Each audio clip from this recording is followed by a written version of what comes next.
The Republican presidential candidate, Mitt Romney, as you know, he's going to be going to Israel to meet with the Israeli Prime Minister Benjamin Netanyahu. I think he's going to be meeting with the Palestinian Authority Prime Minister Salam Fayyad as well. What would you, as a country that's been so intimately involved in the Middle East peace process, the Israeli-Palestinian peace process over the years, a country that has a full peace treaty, a diplomatic relationship with Israel for so many years, what would you hope that Mitt Romney leaves the region with? What impression? Well, he came to visit me, I think, almost a year ago, and we had a discussion about the challenges of the peace process. He understands that with Arab Spring and all the challenges that we have, that the core issue of the Middle East still is the peace process, the two-state solution between the Israelis and the Palestinians.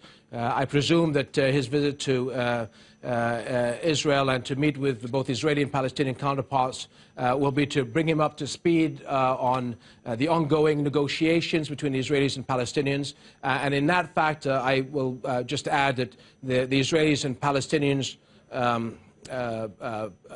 discussions are still ongoing. The peace discussions, so to speak, are not dead.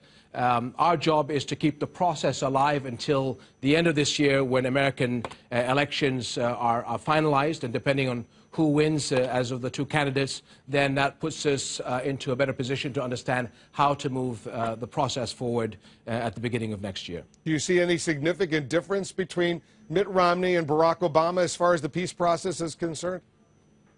Well, obviously, there's always going to be a difference between a second-term president and a first-term president in dealing with this core issue. A second-term president is going to be in a much more comfortable position in dealing with the Middle East peace process. Obviously, a first-term president will tend to be less willing to take on such a difficult issue, at least in the first 2 years of his presidency. That's something that we have been used to for so many decades. But again, the presidential candidate is fully aware of the issues. We have exchanged our views a year ago, and whoever it is that becomes president, I'm sure both of them fully understands that whatever is happening in the Middle East, the core issue still is that of the two-state solution and the challenges of the Israeli-Palestinian people.